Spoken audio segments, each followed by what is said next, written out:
Kitts and Nevis, we will be having continuous rotation of representatives from the various media houses within the Federation to sit with the Prime Minister to address the many areas of concern and interests within the Federation. With us today, we have three media houses. We have representing ZIZ Broadcasting Corporation, Mr. Jason Davis, representing SKN Newsline, Mr. Glenn Bant, and representing WinFM, Mr. Devon Cornelius. Thank you all for joining us today. And as usual, you will state your names and the name of your media houses that you're representing before you pose your questions to the Prime Minister. You may ask two questions at a time to afford him time to respond and gather his thoughts. I will now hand over to the Prime Minister, the Honorable Dr. Terrance Drew, who will give his opening remarks, after which the floor will be open to the media houses. Thank you very much, Master of Ceremonies, uh, Mrs. Adelcia Falance. I want to thank all those who are listening by radio, internet, or by whatever means to have taken their time to join us today in this our roundtable. I think this is our third one where I sit down with members of the media and have a dialogue where we can really touch on pertinent issues affecting the Federation and affecting our people. Before I get into it, and I'll give you the opportunity to ask your questions and to have a dialogue, I want to just speak to the issue for which I recently traveled for, and that is the coronation of the King of England, King Charles III. We received, of course, an invitation where we took a delegation that was made up of primarily myself, the Foreign Minister, the Honorable Dr. Denzel Douglas, also the Premier of Nevis, and we also had the Governor General and the Deputy Governor General, who also joined us, along with PS from my office and also someone from the Office of Foreign Affairs. And we also met our High Commissioner in London and other nationals who are there, other persons from the Office of the High Commissioner. And so we participated in the events. We actually had some activities to the coronation. We actually had the coronation, then after that, there was the super concert. So I would say that the event was well planned, well executed, and well organized. And so I think that we were able to take advantage of the opportunities that the trip provided. For example, we were able to meet with the UK Caribbean Forum. We were able also to have Commonwealth meeting. We're also able to meet different ministers of government, members of cabinet. For example, the development minister, minister of foreign affairs, minister who deals with CARICOM and so forth, for foreign service, but specifically to the Commonwealth, and we were able to discuss with the Minister of Science, and these different ministers, who they call secretaries, we were able to have meaningful discussion, which I will develop further, and I'm sure you will ask about. So when the question was asked, why is it we took that delegation, I think as we discuss, we will see why a trip like this would have been extremely beneficial outside of just going for the coronation. Let me say that there are many countries that were well represented there, and people took the opportunity to form bonds, to have discussions, to pursue relationships that would result in tangible benefits for our peoples wherever we are found. The Commonwealth, I think, has a great opportunity to reestablish itself as a conglomerate of nations with a significant amount of international influence. I think it gave the opportunity for that renewed setting or the resetting of Commonwealth on the global scene. And so I hope that that opportunity will be taken. I would also say that St. Kitts and Nevis is poised, of course, to continue to collaborate with all these countries. St. Kitts and Nevis has enjoyed, to some extent, a good relationship with the UK, and we seek to strengthen that relationship. We seek to strengthen our operations within the Commonwealth, as it provides a great deal of opportunity. There were 2 other countries that were added to the Commonwealth, and it shows that the Commonwealth is really seen by others as an opportunity to participate in a body that can really bring benefits to all. And so that was a very, very interesting aspect of it. I was able to go to the Commonwealth Secretariat and meet the SG and so forth, where we had meaningful discussion. So I had the opportunity to meet King Charles. We had lunch. We had a luncheon, a small group, and he also visited the Commonwealth Secretariat. I was also able to meet the Prince and his wife. We did meet, exchange words. We talk a little cricket, a little football here and there. The Prime Minister of Great Britain, we were also able to meet. And of course, we talk about a lot of things, Commonwealth, how we can build better partnerships, And of course, some cricket came up because it's a cricket-loving nation. I think the Prime Minister said to me, he's interested in the IPL. I tell him he needs to look into the CPL, the Caribbean version. And the Prince says to me he's an Aston Villa fan. I hope that doesn't let him out. But I tell him we have been following British football for a very, very, very long time. And so we are from the same generation, the Prince, myself, and the Prime Minister of India. We are from the same generation. And so we're able to talk on a number of things, and our even social interaction, as I call it, a little bit of small talk. We're able to speak to the things that interest all of us. I say all of that to say that it was quite a successful trip, and a number of critical things that will help our country came out of the trip. And I look forward to continue our strong bond and to build on it with respect to Great Britain and the other members of the Commonwealth. So I will say all in all, it was an excellent trip, and I want to thank the monarchy and thank the people of Great Britain for their hospitality and kindness that they expressed to us while we were there. And this, of course, we look forward to strengthening over time. And I know you'll have your questions with respect to that as well.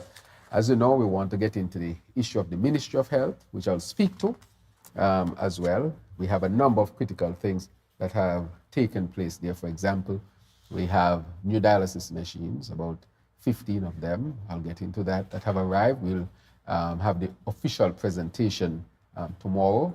Today, we had the presentation of the supplies that came from the Republic of China, Taiwan, that should air on ZIZ, I think this evening or sometime later on. And I want to thank the Republic of China, Taiwan for their continued support. I also we are pushing forward on the advanced training of staff in a number of critical training sessions, mainly leadership and advancement.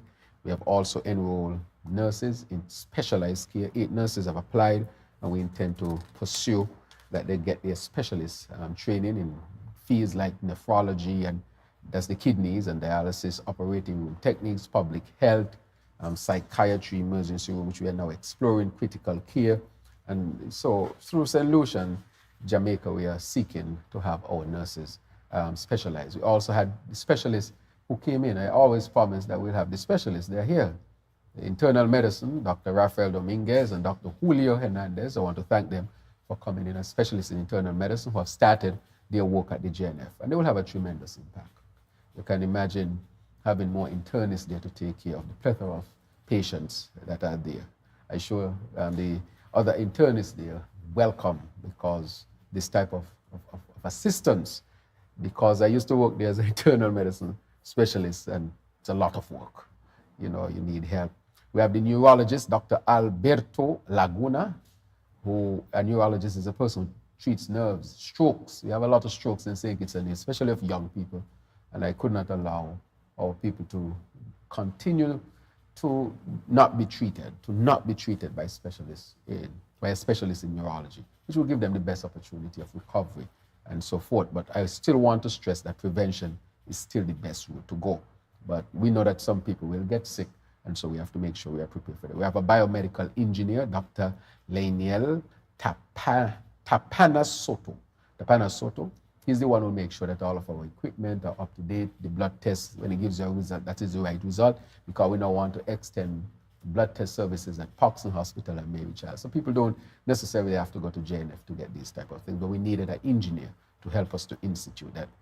And then we have our renowned surgeon, Dr. Zachary Glade. And Dr. Zachary Glade, you know, he's from Harvard Columbia University. As I said before, I was going to bring somebody of his stature to help us to build out our surgical services, to offer surgical services of very, very high standard here. He's going to be here initially for 3 months, going to come back, because we're on our way to creating an accredited hospital. And so that accreditation process will need all these top good professionals from Cuba, from the United States, and other places we'll see them come from to help us to build it out. Of course, we are looking at universal healthcare, which is a major undertaking. We have had the input of PAHO, and so forth. We'll continue the discussion on this so that we can make some more advancements. So we'll put in place soon another committee of a higher level to help us to advance the question of universal healthcare. As a matter of fact, this is one of the major undertakings of the World Health Organization, PAHO, and so forth, because this has to do with social justice. And so we are already on the pathway to pursuing it. But it's important, critically important, that we improve the quality of healthcare here in St. Kitts. As you know, we are building out our health center, our hospital, in terms of providing our hospital with new equipment. We have bought the new eye equipment. We have bought new anesthesiology equipment, so that that is the hospital. I think the technician is supposed to come in today to help us to set up that. We have bought the MRI is in pursuit. We are now going to build a specialized area in which to house the MRI, so that we can have the MRI this year, so that we can offer it at a reasonable cost and for it to be accessible at the hospital as well. So as you can see, in healthcare, based on what I told the people I would bring, they're actually coming. I know sometimes persons might have their concern, and rightfully so. But I would say that through the process of renewal and implementation, you'll have some little glitches here and there, which I admit will take place. We are all human beings, these are human systems. But nonetheless, I want our people to see the continued progress towards creating a top-class health system here. And the last thing I'll touch on health is that we are finally, the cable has won the bid to build out our healthcare system with fiber optic cables. We are going to connect all the health institutions, that's the 3 hospitals plus the health centers, and we want our private partners like private doctors, pharmacies, and so forth to also connect. So example, Cornelius, if you go to the doctor in Sandy Point and you come to the pharmacy in town, they can actually be able to just type in and see what medication you had. Because, you know, people in St. Kitts still say red tablet, white tablet, and you have a whole lot of them. That can sometimes affect quality of care. So that is going to be delivered, I think, early next year, by the end of this year. But they would start to load the fiber optic network so that we can institute the health records. So it's amazing how we are accomplishing these things in such a short time. And then lastly, the hospital. We are in the process now of finalizing the financing for it. But what I want is by the time we move into the new hospital, that we will be an accredited hospital. So we go over there and we have a quality of building and structure and equipment, but also quality service. Quality service is critical, and that is why we want to professionalize the nursing services more, send nurses to get specialty training, and to have more doctors with specialty. There are a number of doctors here who also want to get specialty training. So we are building out the healthcare system so that we can bring patients from Statia, Sabre, St. Martin, all those around can come sit St. Kitts as a hub for improved medical care, and we are heading towards that at this point in time. Of course, the issue has been a little talk about housing, but I want to say here from the out front that we had promised that we'll build a significant amount of houses. We intend to do that. We have started a serious process in doing that. Housing has been on the minds of our people. They have always asked for the opportunity to own homes. And therefore, we are pursuing multiple pathways of building sufficient homes for our people here in St. Kitts and Nevis. And so that is a way in which people can build wealth. Wealth building is critical for us as well. This is a critical way of people being able to own property and real estate in the country in which they were born. I told the people on the platform, I was not so interested in prisons. I am interested in homes, hospitals, schools, education. And that is exactly what we're doing. New hospital, New Bastia High School, the Spectrum Center. We are building out those, expansion of the college, making the college free. Student loans decreased to 5% of new loans, and we are going to do existing loans as well, so that those who are paying 1,500 might get their payment down to 800 and have a little extra money to invest in a home, a business. We said these things, and we are serious. We are going to help our people to build wealth and to become well educated. I want to think it to become the most educated country in this part of the world. Whether we're going to be competing with America, Canada, wherever, I want our people to go to college and to go to universities with as little restraint as possible. That is the way we will survive in the 21st century, getting our people healthy and well educated and well adjusted as well. And so that is the basis for the housing has multiple fronts, of course, to provide housing, which is a human need and part of the sustainable development goals, but we also give people the opportunity to build wealth and to own property and real estate and have a real stake in the country in which they were born. And the front of national security, as you know, there are still some challenges that we are working through. They have launched Operation Reassurance. Some, of course, success have been seen. There's still some issues that have to be resolved. I'm happy with where the new commission is going.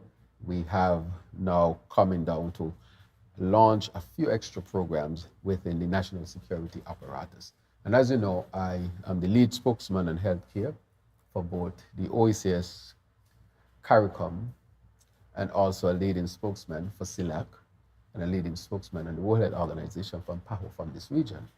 And one of the things, apart from national health insurance or universal health care, which I prefer to call it, is that we are looking at dealing with violence as a public health issue.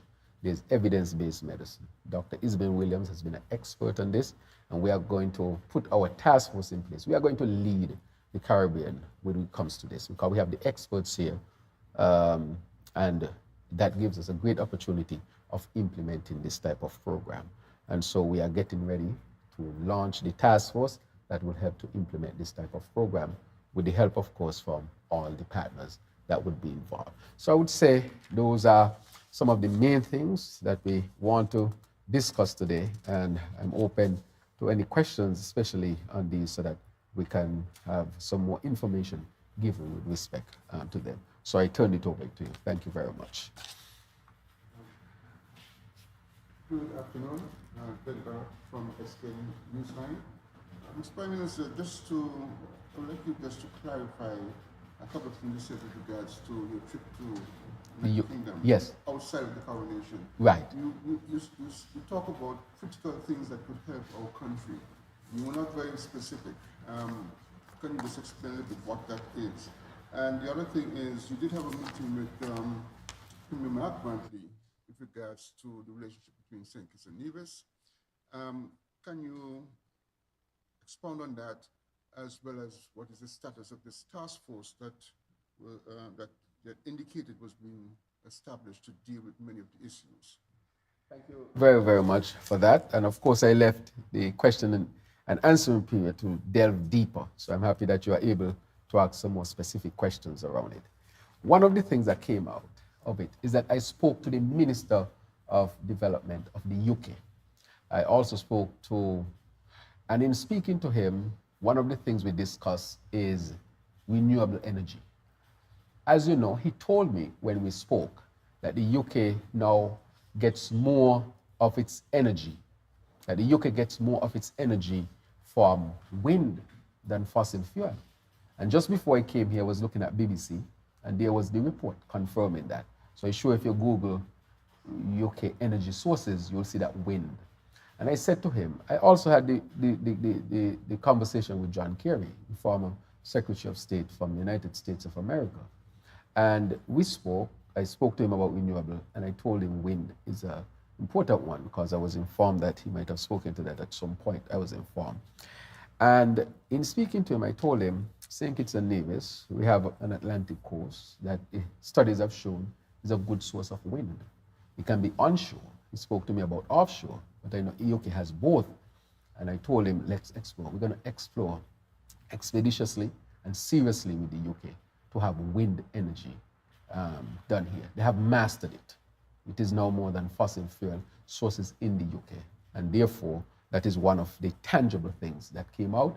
And I want to thank our High Commissioner, Mr. Isaac, His Excellency, who is already pursuing that. So that is one of the tangible things. The other thing I spoke to the Secretary of Science. I'm going to create, from my office perspective, I'm a man of science and understand how important science and technology and innovation. I know how important these are. And I'm going to create that task force committee to start to look at how we can improve our scientific approaches here in St. Kitts and Nevis, the implementation of new things, technology, and how we can use science to be innovators and not just consumers. And so they are building theirs out, and we are building ours out. And in speaking to the secretary, we have decided that we will collaborate with them. Because one of the things I spoke on the platform is that I'll build a research lab, and I'm going to pursue that research lab.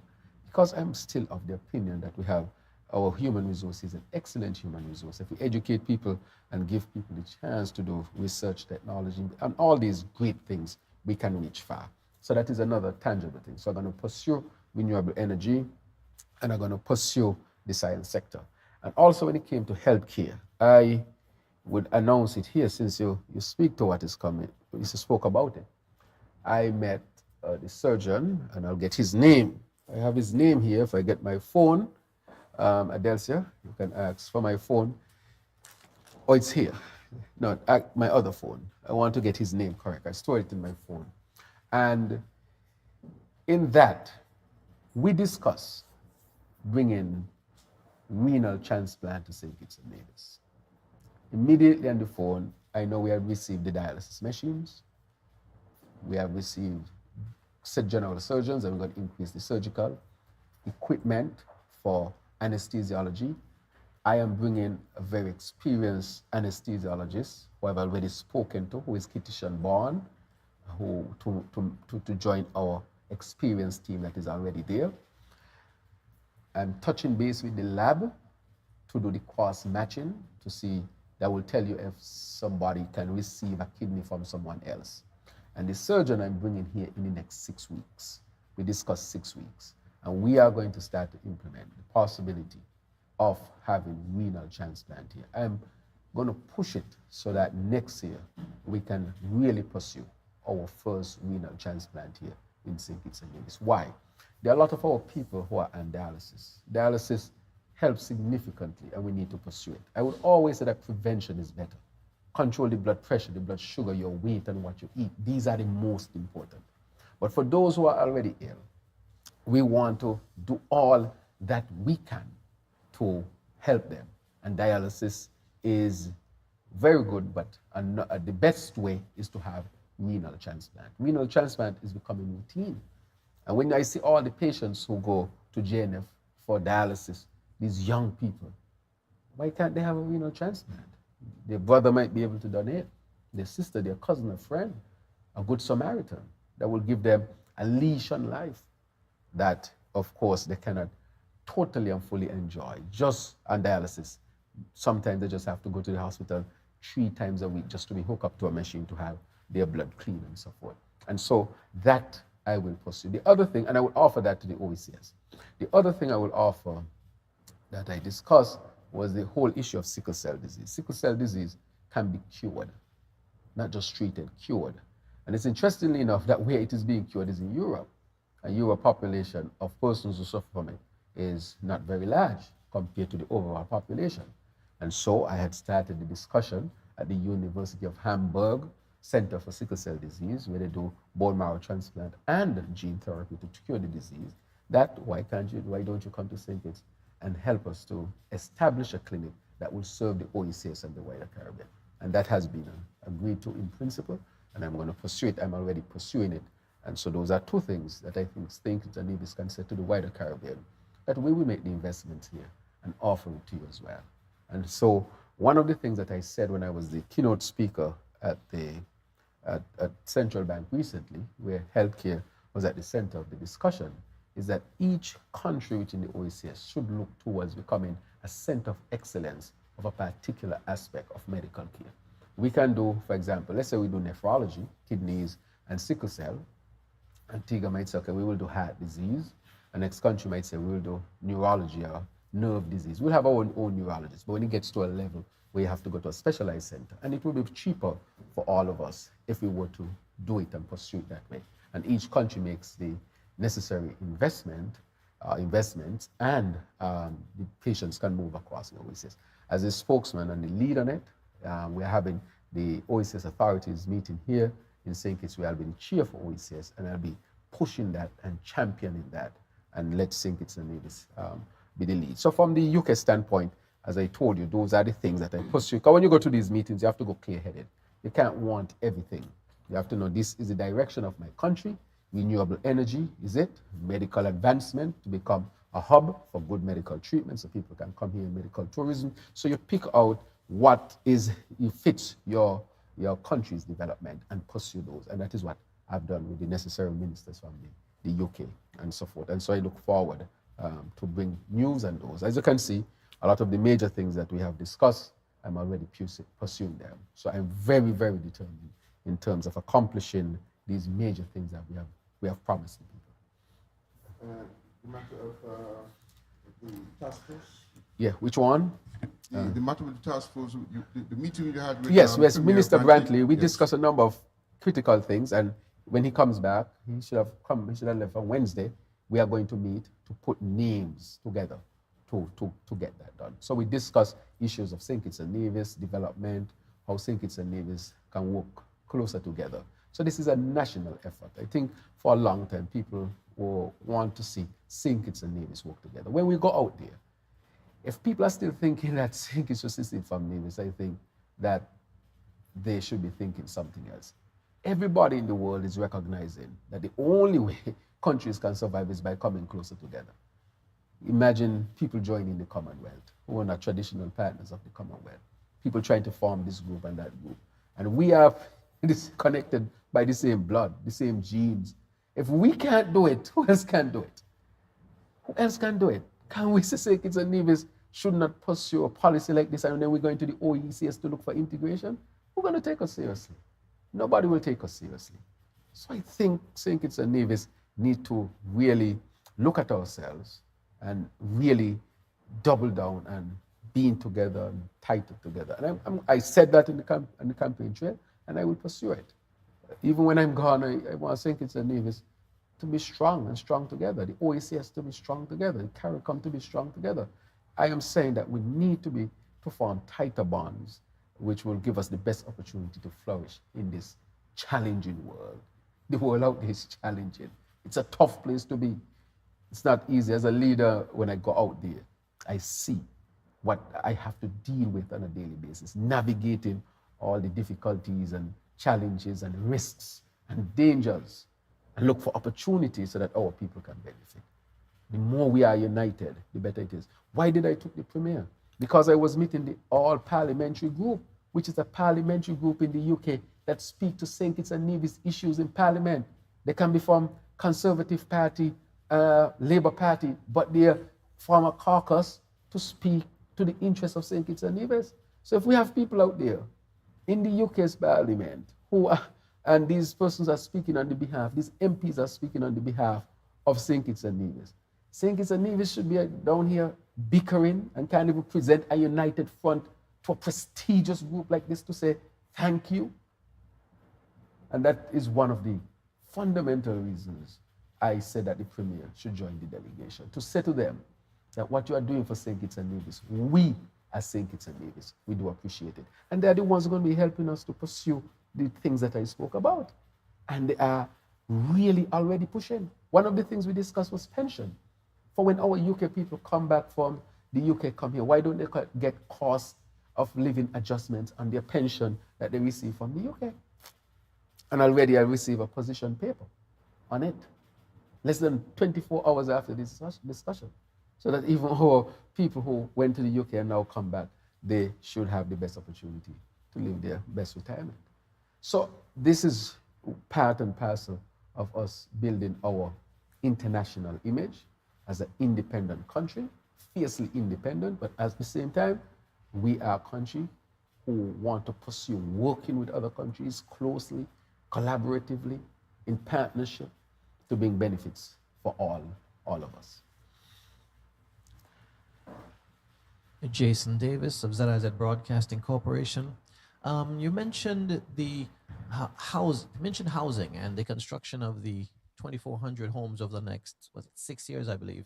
But there have been some questions in the public arena about the specifics of the housing. An address was made, and it was explained that there are going to be 3 types of homes: 1 bedroom, 2 bedroom, 3 bedroom. But there are still some questions about the size, the square footage, and the land that the homes would be on. So could you give us some more information about the square footage? And also, what can you tell us about the company itself, East Coast Housing Development, that is going to be responsible for building these homes from Trinidad and Tobago?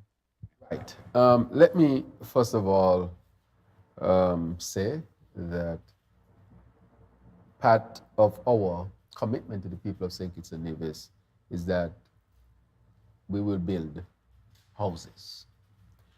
Houses in the number, we said will be at least 2,000 houses. And the reason why we are pursuing this, as I said before, for the number of reasons. 1, people need housing.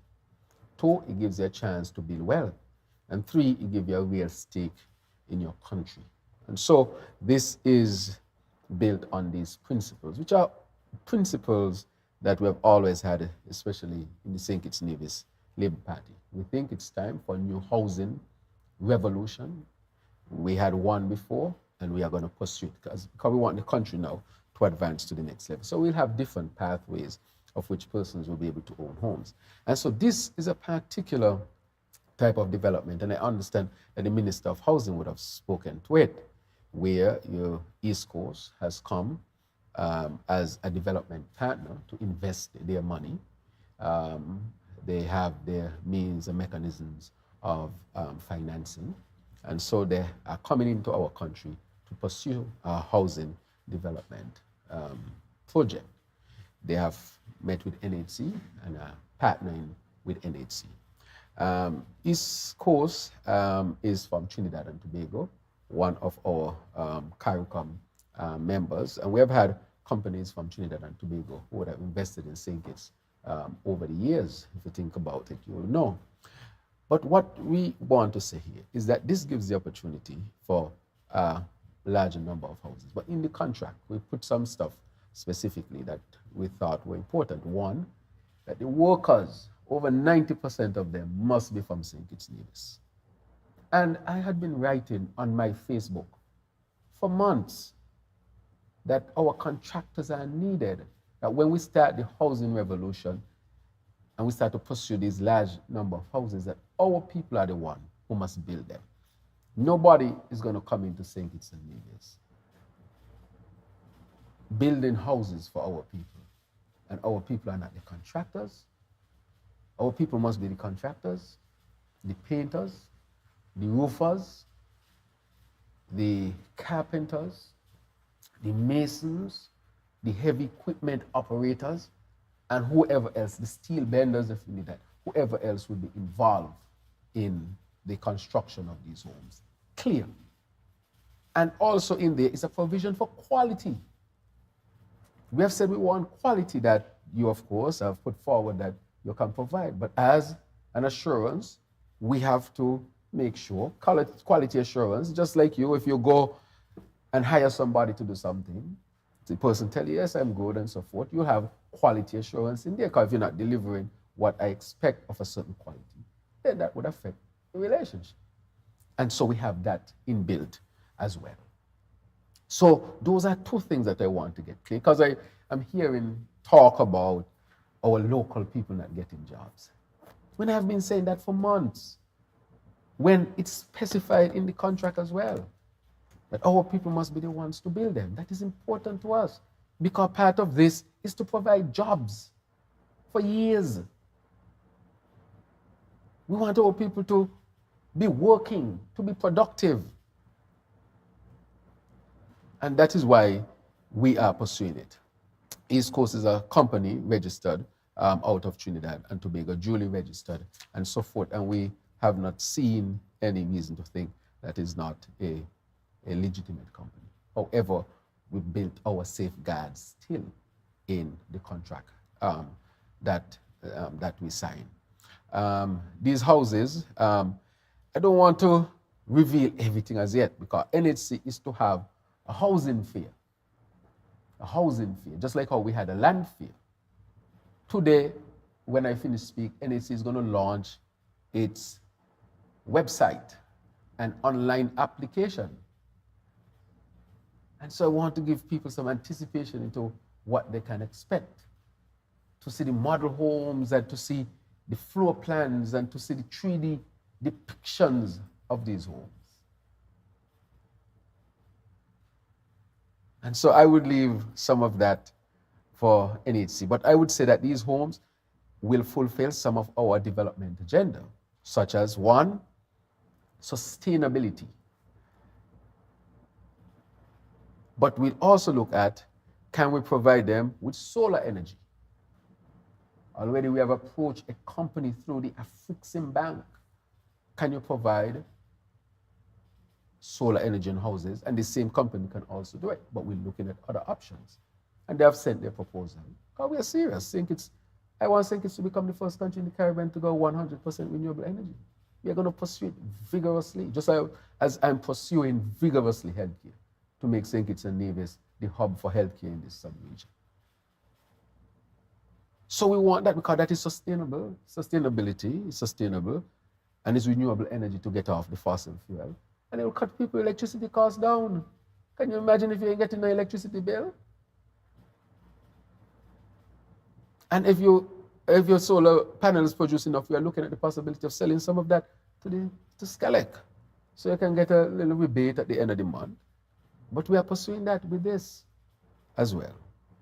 We want you to have water, has to be an issue. So that you build a house so that you can have a tank and store water when rain falls. That water you can use for different things and that can take some stress off the water system that we have. We are going through a drought, which I'll speak to as well as to what our response would be to the drought. So if I don't bring it up, remember to ask me about that. I need to give a response on how we are going to deal with the drought, especially for farmers. We are looking at energy efficient refrigerator, energy efficient gas stove. We are looking at creating situations where we are fulfilling our SDGs in providing homes, good homes at reasonable cost that can be energy sufficient, that can be water harvesting equipped, and can give people the opportunity to own some amenities within those homes. So this is what we are pursuing.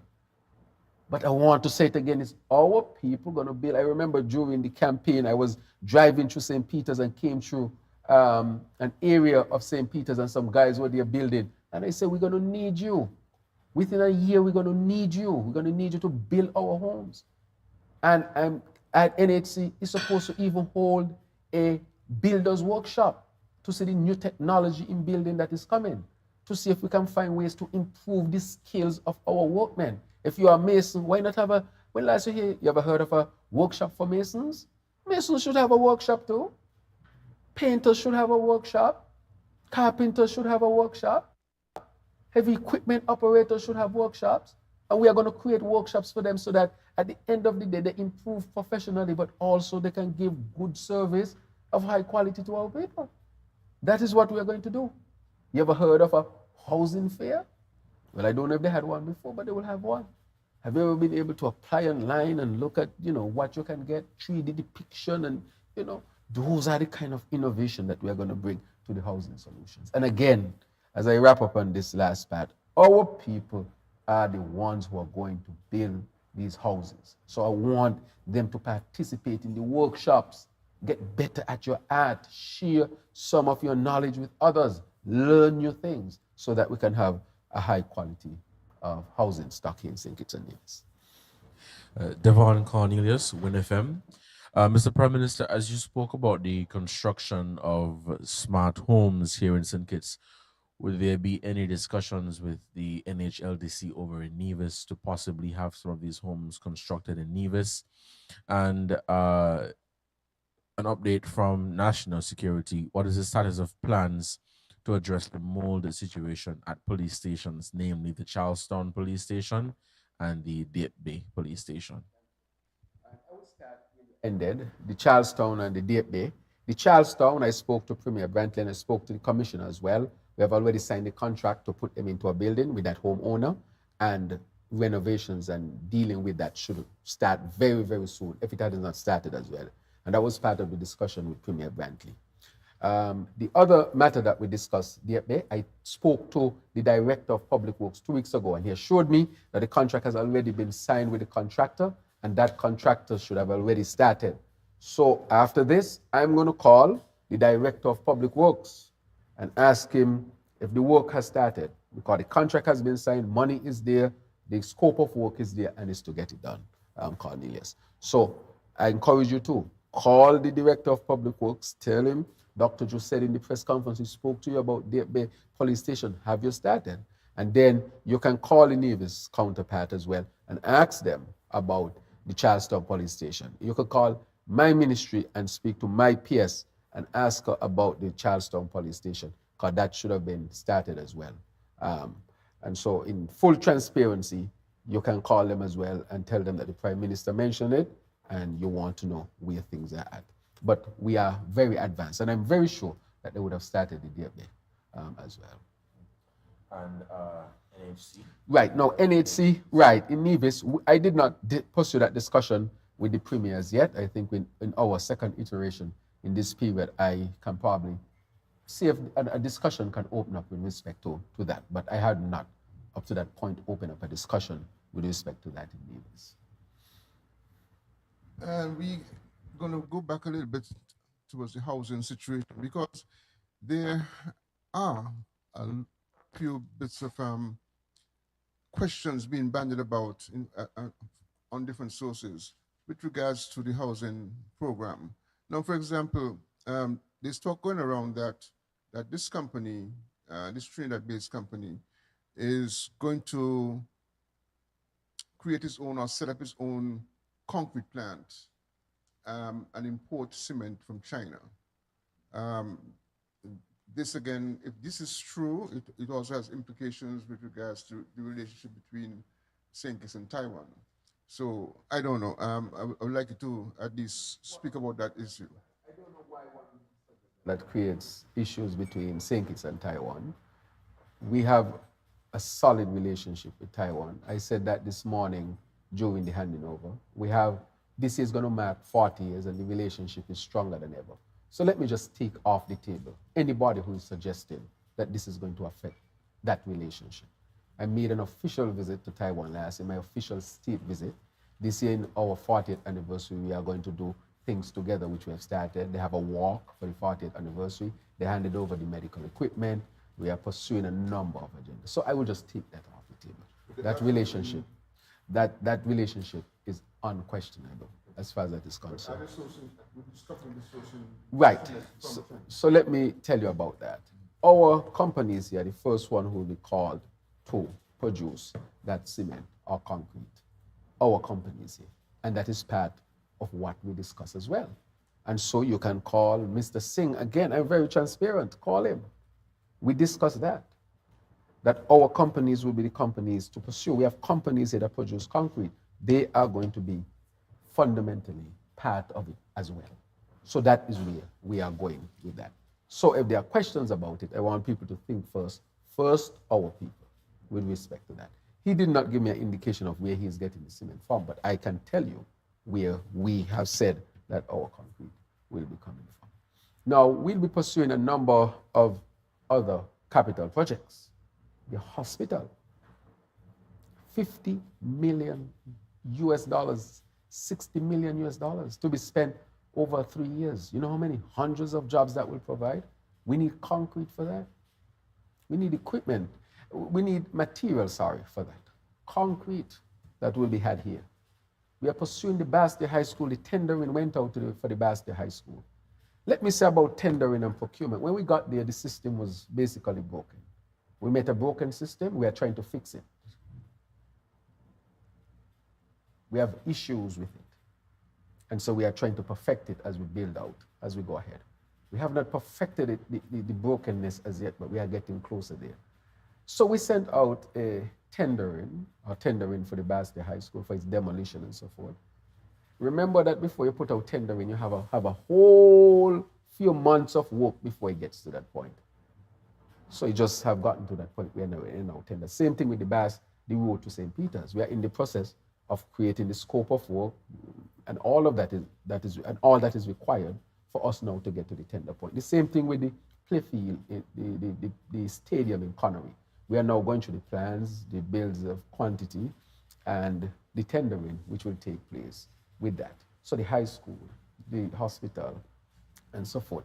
And so these public institutions that the government would be paying for, these are going through the process at this particular time. But I would say, and leave it here, that we are going to need our producers of concrete because we are going to be pursuing multiple projects, capital projects, infrastructural projects at the same time. And we have to measure where our capacity. So we're going to need them. They're going to almost be. Because the other thing we're going to be pursuing, as I would say here, are the roads. There are places without roads in the communities. We are going to be pursuing that. So you can count them. Hospital, school, roads in the communities, which will be fundamentally concrete roads, I think. Well, we don't have a lot of concrete work, significant amount of concrete work, and housing by different pathways. For example, EJ Construction started housing in St. Peter's. I think Credit Union is supposed to continue its project. For example, we had another development of housing that is started. So there's still a lot of different pathways of pursuing housing, and we need all of our suppliers. And so those who produce concrete are going to be called upon in significant ways to produce. I'd like to clarify the Trinidad project. Is this a private project? Is this a private company that made a proposal to the government about housing? And if so, on what basis was this company approved? And secondly, was there any, was it necessary to provide any guarantees, either from government to the company or company to the government? Because, for example, what happens if they don't deliver the number of houses that they say they're going to deliver? What happens if something goes wrong and they just simply stop the project? You know? Mechanisms of protection within there. One of them being, if you don't deliver what you don't deliver, then there's no delivery from our end. So I think we have guarantees of protection in there. And that is why I also say we're going to be pursuing different pathways. So the company is a legitimate registered company of Trinidad and Tobago. Approach the government. Of course, you would have done your due diligence to make sure that there are credible sources of funding. The company is coming with its funding. Is not depending on the government necessarily for that type of, for all of that funding, for example, and they made their proposal and they're going to bring new money into the country, which is where you want companies. Because a lot of things before were being pursued one way, maybe through the CBI program. And we are saying we have to pursue other developmental projects that are not CBI related. And so this is one such thing. But we have mechanisms inside that contract that would protect us. We will be protected, as a matter of fact. Switching gears a bit, Yes. You've hinted that your government intends to remove the British monarch as the head of state. Do you have a timeline for this process so far? You know, that was a question that was asked of me by I would say, the BBC interviewer or reporter. She asked that. I would say I don't have a timeline. as I've said to them, the people will be asked this question, and I think the people will provide the answer as well. And so I cannot give you a timeline, but I think I would be able to say that during this time, the people will be asked to discuss this. It's critical. I mean, we have gone from slavery all the way up to this point, and the question of where do we go as a nation will always be asked, and it is being asked. However, in pursuing that, the people decide that that is what they want to pursue. St. Kitts and Nevis will still remain a member of the Commonwealth and will still be a developmental partner with the UK. And we will still have the opportunity to strengthen our bonds with the UK. So there are two different things, really. One does not directly influence the other. One is not exclusive of the other. So our people decide to pursue this path that has nothing to do with our bonds with Commonwealth and our bonds with the UK, and having a lot of principles that join us together, principles of democracy and so forth, development, principles of protecting the earth and renewable energy. Our past history, the fact that we have so much of our people living in the UK, work in the UK, that's a special bond, and that will never really be broken, and we'll actually pursue to strengthen that bond, which is a separate question, of course, to who is the head of state. Slightly related question. So what is St. Kitts Nevis's position on pursuing the call for reparations? So we have spoken to reparations. I don't know if it was mentioned in the BBC report or not, but we are speaking about reparatory justice. Reparatory justice, and I think the Commonwealth before me would have put out a 10-point plan. But reparatory justice goes beyond reparations, because I don't want people to think that we are thinking ourselves as some victims. I am not in the victim playing game. I'm a free man. This is a free country, and we are pursuing our path of development. However, reparatory justice would acknowledge the fact that slavery did occur, that slavery has left legacy issues such as NCDs, violence, and has left us at a disadvantage in terms of pursuing our development agenda. We just have to acknowledge these are facts. For example, Japan, in the Second World War, I think they still had to pay something back. I think Germany had to pay something to the Jews. And not only that, St. Kitts and Nevis had to pay for the plantation owners. St. Kitts and Nevis pay through the land, they had to pay the landowners for the land, even though we had been slaves on the land and got no money. And not only that, the UK government paid the plantation owners, and not only that, the ex-slave owners in 1834, they got reparations. The slave owners got reparations, and then the slaves get nothing. So when we're talking about reparatory justice. Still today, we look around the world, there's a lot of discrimination. You go to and the discrimination is affecting us negatively. You have institutions that would reject you and me because of the color of our skin. Those are legacies from the old slave system, and we are saying that we have to deal with those institutional issues. That's part of reparatory justice.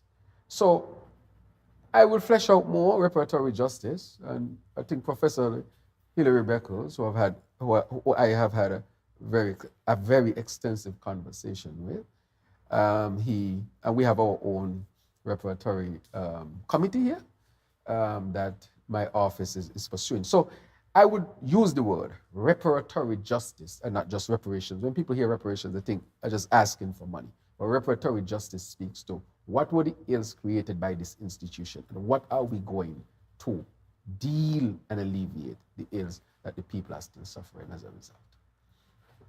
Day on this, but yes, we can. Okay.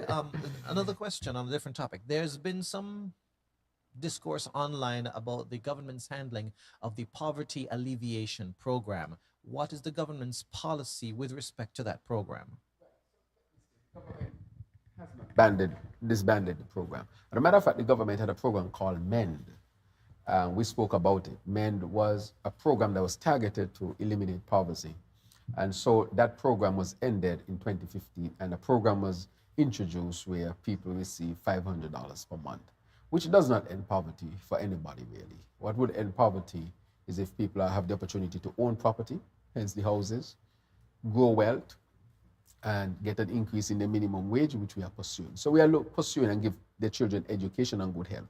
So we are pursuing an agenda to really lift people out of poverty. But in terms of the cash that we give people, we have not stopped that at all. As a matter of fact, we have streamlined it and we have given to thousands and thousands and thousands of people. So we are continuing to pursue it. And so we are going to continue to work to improve that program as we go along. As a matter of fact, the social services will be launching a program that will look at how we're going to deal with poverty comprehensively as we go along. And so the cash transfer, that has not stopped, and we are still giving to thousands and thousands of people. I will say though, that based on our these programs that we have, they are costing us, our social safety net, these ones, costing us about $250 million. We can't continue on that pathway. We have to find alternatives in terms of jobs, hence the massive infrastructure development we're going to have, hence giving people education, hence having development, the small business ministry and development bank with a small business facility. So we are pursuing those things to widen the opportunities for people to build wealth. So in a sense, I would say that has not stopped. We continue it and we are going to strengthen it, and we are going to strengthen ways of helping our people to really build wealth here in St. Kitts and Nevis. During that time, we have made sure that electricity costs remain low, $109 million a year to keep down electricity costs here in St. Kitts and Nevis. Water, we subsidize it heavily as well so that people get very low water bills. I think we might have the lowest electricity costs and maybe water bills in the OECS. If you look, we might have them. And it's because the government subsidizes them tremendously. We subsidize them a lot so people can have the basic amenities. So we are delivering a lot. We had promised people $1,000 rebate on electricity, but we have given people much more than that, because we are paying the FVC, which is the fuel variation cost, so that we can keep electricity down. And some people should talk about that. Why is it electricity cost in St. Kitts and Nevis still relatively so low? It is because we are carrying the burden as the government to make sure that, so that is a massive investment we are making to make sure that people can keep their lights on. And outside of that, we bought new generators, fixed old generators, so that you don't have the current going and coming as they used to. So far, we have not been suffering that much. The water has been improved significantly because we have to buy water from Marriott and sell it as a subsidy, buy it at market price and sell it as a subsidized cost, so that our people can have access to water at least once a day. Even though we are going through a drought, we are trying our best. I met with the manager of Marriott this morning to discuss how can we get more water from you, because the farmers are crying, the plants are dying, the animals are without water. And so we are discussing how we can use the desal plant to get water to people, while looking at our long-term plan of a 3 million gallon desal plant and to start drilling for water here in St. Kitts and Nevis. So in a great sense, there's a short-term plan and a longer-term plan. But to go back to your point, we are dealing with a lot of social safety net issue. PAP is just one of them. We have STEP. We have the alternative lifestyle. And we have electricity. And idea add water as well. Because now we are buying water at market price and selling it at a heavily subsidized cost. So low water costs, low electricity costs, so people can have at least a basic job while we recover from COVID and so forth. And we open up the economy. Presently, tourism is still moving along. We saw an increase in tourism when we expect a drop off. So people have catch on that St. Kitts and Nevis is a place to go to. The country is open up, come to St. Kitts and Nevis. The flights are still full. I just came from the UK and the flight was full. They said, please put your bag here and there because the flight is very full. And the American Airlines was the larger of the two planes that usually come to St. Kitts. And it was still full. Full coming in, and it looked like it's full going out. And we have, Marriott told me this morning, there's an increase in the hotel. And so we see that there has been a tremendous positive impact with respect to the hotel bounce back. So we are pursuing about 5 social safety net programs, including the food basket, which we are looking at, which we subsidize. So that can be a 6-1, so that people can have a chance to live here in St. Kitts and Nevis. So PAP is just part and parcel of what we are doing. Okay, I want to go back. Pap, just a couple more things. I know that sometime there was a re-registration process, and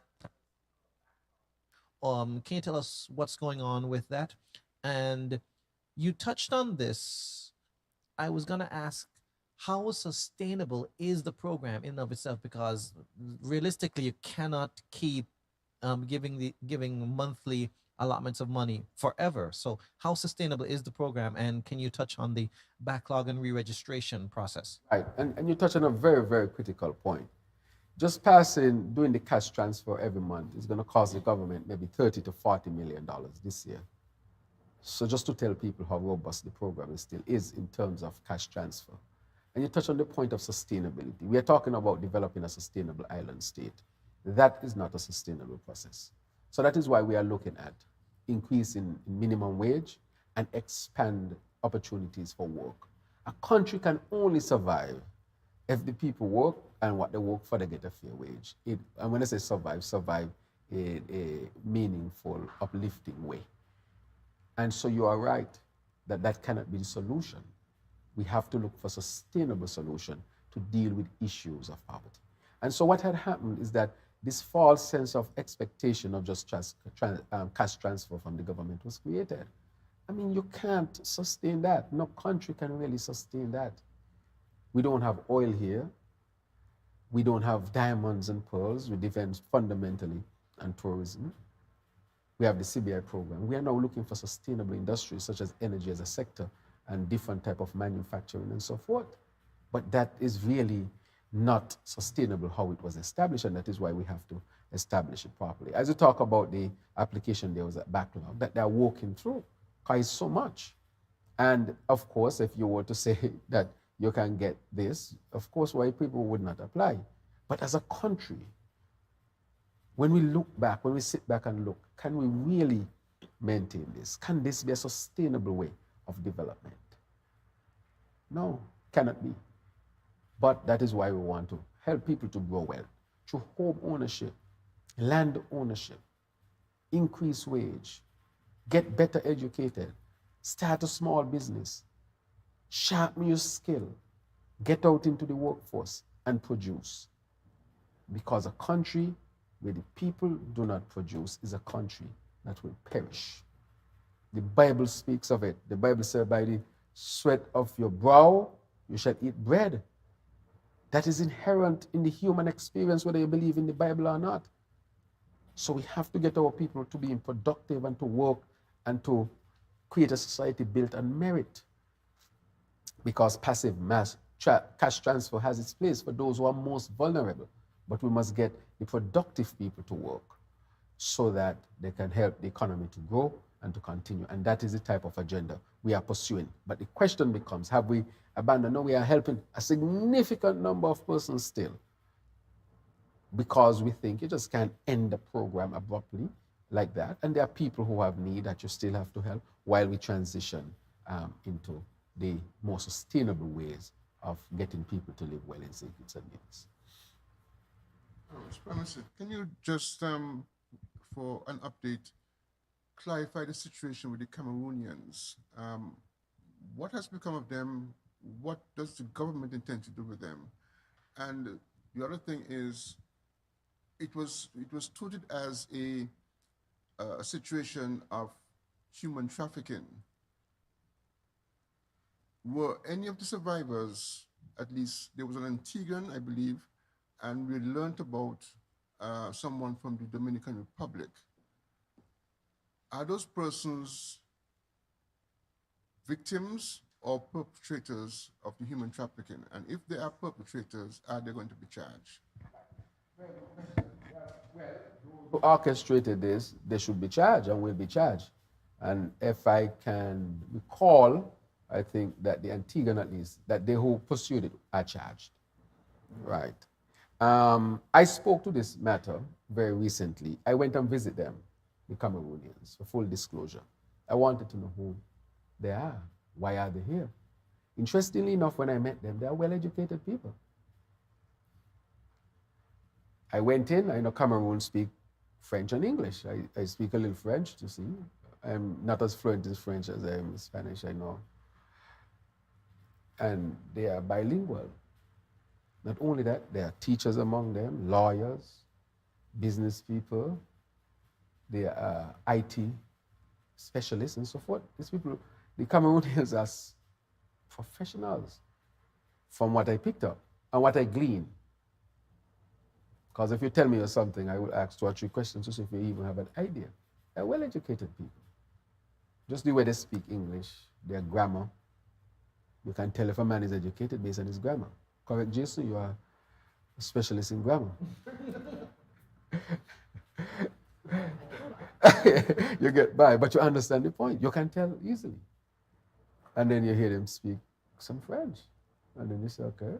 So I picked up that. However, I said that we will get the UN involved. The United Nations is now involved. And they're going to start their own assessment. I think it's today or tomorrow.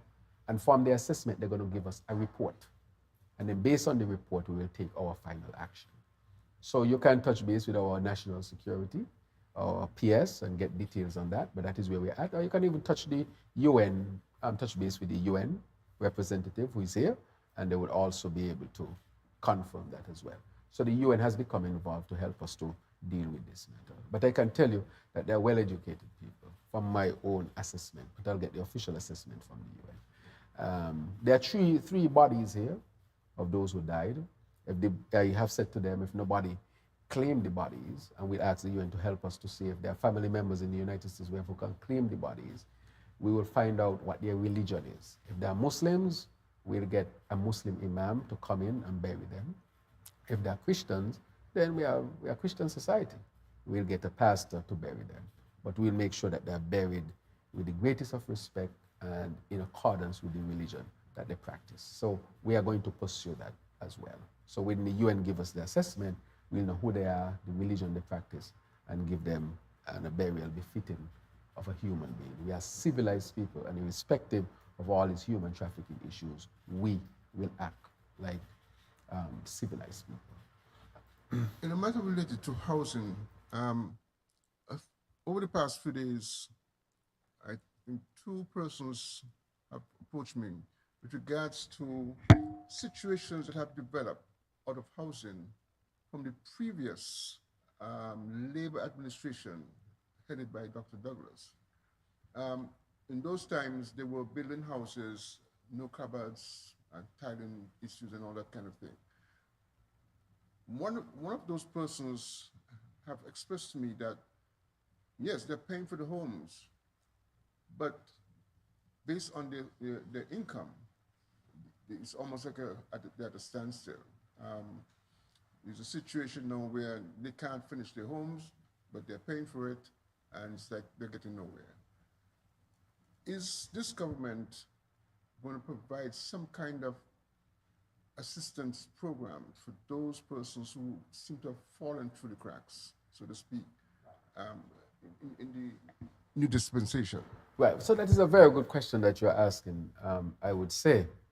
The reason why I say that is during that first housing revolution, there were many different types of solutions. Some people went from 3-bedroom to bedroom, 2-bedroom, based on what maybe your income was and what you could have afforded. And let me say, these houses were heavily subsidized. They were heavily subsidized because, of course, people had, maybe issues to pay for them. So I would say that there were those that were adorned with all of the cupboards and so forth, and those that persons might say, look, just give me this and I will be able to do it so that I can keep down costs. So the persons had, a choice in it as well. The NHC, in its housing fear, will also look and try to get data with respect to this and see if this is a major issue that they can launch a program for as well. Because we are looking to see what are the issues. For example, we know people without bathrooms. I've committed, for example, in my constituency and throughout the country, we have a program where you don't have a bathroom, and we want you to get at least a flush toilet. We don't think people should be using pit latrines anymore in St. Kitts and Nevis. We have passed that. And so persons who have those, we're asking them to come in and see what we can do. So we are looking for different housing solutions to help people based on where they're at. As you can see, some of the housing, not to go too much because I don't want to spoil people having a fresh look at what is being offered. But basically, we will have one bedroom. Somebody asks, why one bedroom? There are people who say, man, look, I just want a one bedroom, me a one man. Me no want nothing else. Me not gonna try, me not gonna nothing. What me want two bedroom for? That's a solution for that person. So different persons have different needs when it comes to housing, and therefore we should create a spectrum of solutions to meet the different needs that people have. So now you have brought that up. That is something I think NHC should look at and see if it is a major issue that they need to address. But in the many houses that Labour built, just to tell you, not somebody who don't know, go away the impression that these are the only types of houses that Labour built. Labour built a plethora of houses to bring solution based on the needs of the person at a particular time. Okay. Coast Guard, Prime Minister. I think the last time we spoke about the Coast Guard, there was some indication that there were some radar stations coming, onshore radar systems, yeah, and also new boats, a boat, Yes. right? Can you provide some update on that? I will say that the boat is here, and it is, of course, being donated by the Americans. I want at this opportunity to thank the American government for its donation. So the boat is here, the boat is in water, and our people are going through the training. And so at the appropriate time, very, very soon, we'll have the official handing over after our people are trained and can man the boat based on it. So the boat is here. The onshore radar system is supposed to be completed by July. I spoke to the commander of the Defense Force. It should have been earlier. There was a little bit of delay and should be completed by July. These are critical. Why? And I spoke to the American ambassador. They will also bring into the office, the embassy, specialists, persons on violence and crime from Homeland Security.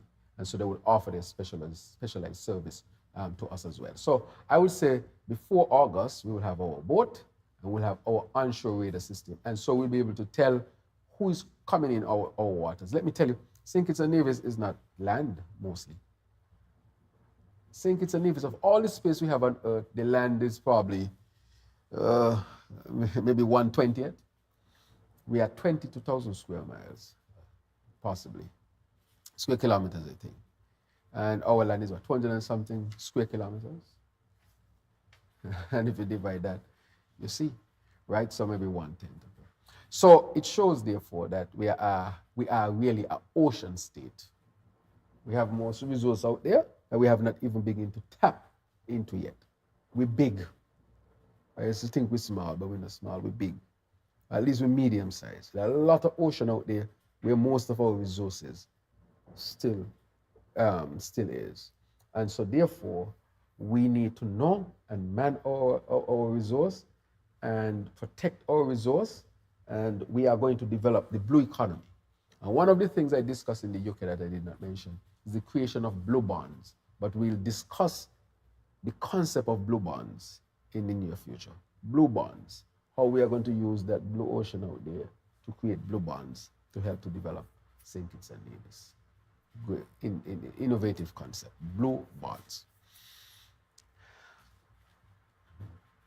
Okay, we are about to wrap up this session of the roundtable. We'll allow for one more question, after which the Prime Minister will give his closing remarks. All right. We've been talking about all of these national topics, and this is one topic that's near and dear to my heart, and I've raised it in almost every press conference. The arts are neglected every single year, and I will not sugar.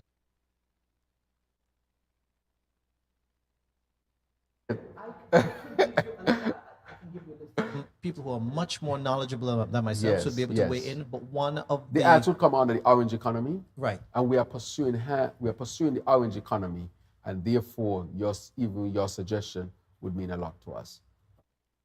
Specific question: the construction or development of a performing arts center? It's been in the works, it's been talked about, but there's never been any forward movement. What will the government be pursuing this specific project?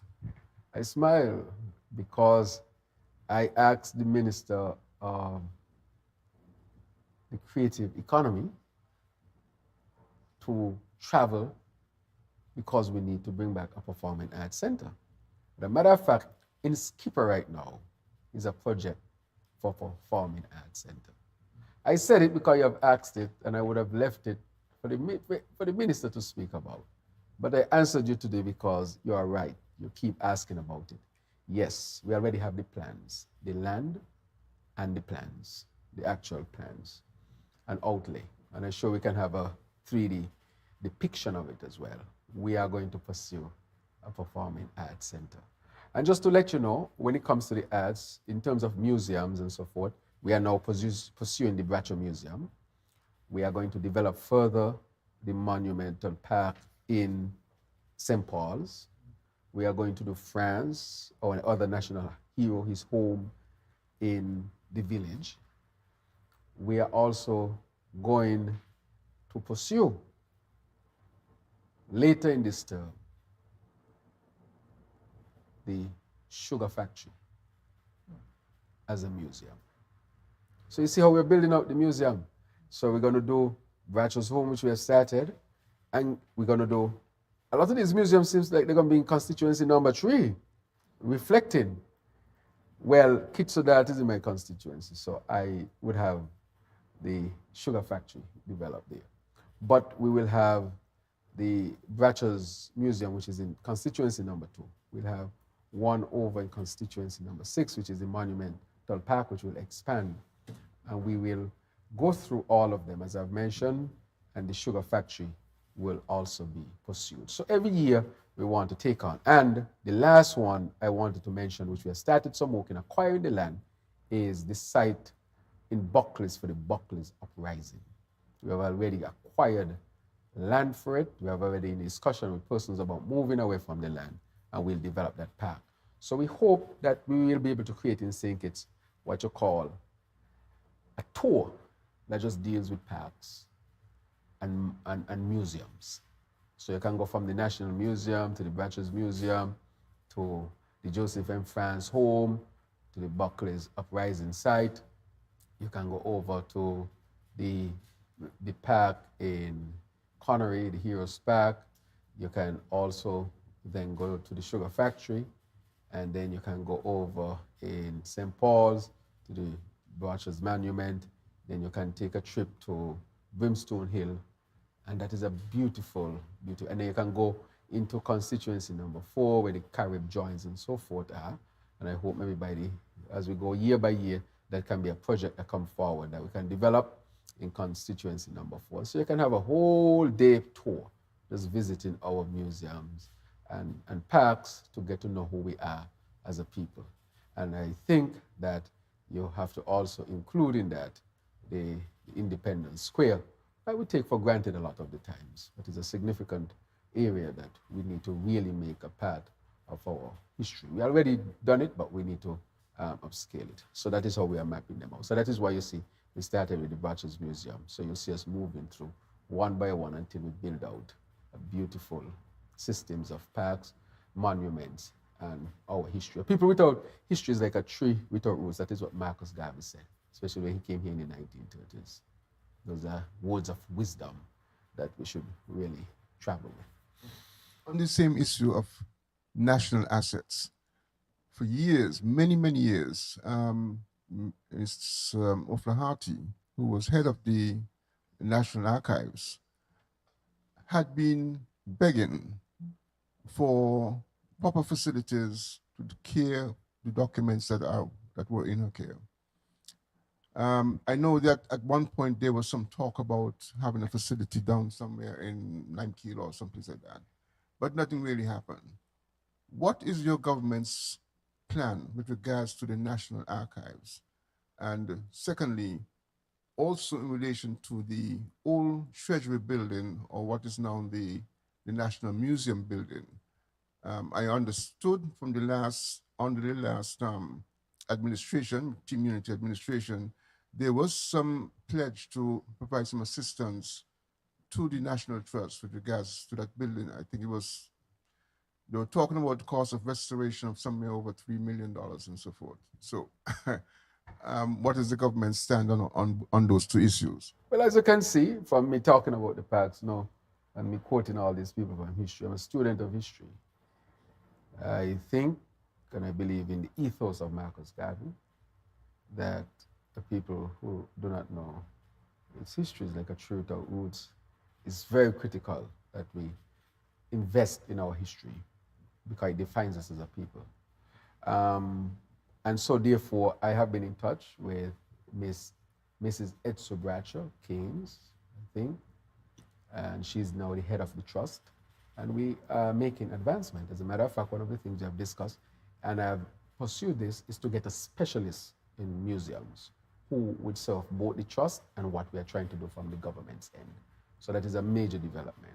I have not spoken about it, but that is what we are pursuing right now. I've reached out, for example, to the Republic of China, Taiwan, to identify a specialist because they are known for their parks and museums to help us to build out these in such a way that they can be a significant part of our whole national image. So that we are pursuing. Now, with respect to the archives, I love the archives. I visit the archives when I get the chance. I walk down the steps and walk in there.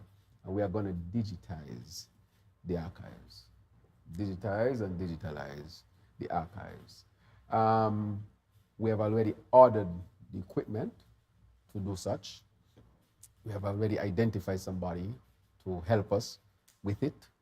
And that is a major issue that we're going to pursue. All those documents, those slave registries and so forth, those things need to be digitalized right now. Why?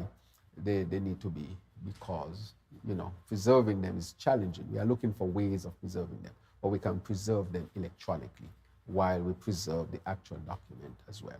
So we have started to make moves on it, and we have invested already in equipment to digitalize all the documentation down there. So in terms of getting a facility, that will be another phase. But the first phase right now is to make sure we don't lose what we have and that we can capture it in such a way that we can preserve it for posterity. All right. Thank you very much. Right, so I want to thank the press once again. I think I like this format where we can just sit down. They ask very tough questions, but it allows me to calmly express my position on the various topics and allow for openness and transparency at the same time. And so I want to say that this government has been working very hard to pursue the national development agenda. We are making critical decisions that will have tremendous positive impact on our people. We want people to know that we are a country that is a peaceful country, believes in democracy, and will pursue strong relations with like-minded countries and encourage those who are not so like-minded to become like-minded. And that is why we are pursuing to strengthen our relationship even with the United Kingdom at this particular point in time. And so the trip to UK to participate in the coronation was a very successful trip because, as I've mentioned, we were able to bring back a number of tangible things. One, of course, being renal transplant, which I'll pursue, and renewable energy, particularly wind energy, which I'll also pursue, among the other things that I would have mentioned. I also want to remind the people what the changes that we're making to our health sector and how that would impact them positively. We touched on the housing matter as well, where I want to reiterate, we want all our contractors and builders to be a part of this, and heavy equipment operators. You are the backbone of this, and so we need you to come in. And so at the end of the day, as I wrap up, I want to say that we are pursuing with all of this what is called a sustainable island state. We are building it out based on 7 pillars. We will make a presentation to the cabinet coming this Monday, led by the Honorable Joy Clark. We will take that to a task force, which will be responsible for taking it to all the different sectors of St. Kitts and Nevis and to the people of St. Kitts and Nevis. Together, we have to work to pursue the sustainable island state. We can be the first in the Caribbean to do it, and we can do it because our people have always been the first in a lot of things. our people have the capacity. We can do it. Let's do it. And let us be an example for the world to follow. Thank you very much for joining us again at this roundtable, where I had the opportunity to discuss with the press in this format very critical issues that deal with national development. Thank you. God bless. There you had it, folks. Another edition of the Roundtable with the Honorable Prime Minister. Thank you, Prime Minister, for taking the time out of your busy schedule to engage with the media and maintain the level of transparency that your St. Kitts Nevis Labour Party administration has committed to. WINN And I would is also like to express appreciation to the 98.9. media houses 98.9 is for WIN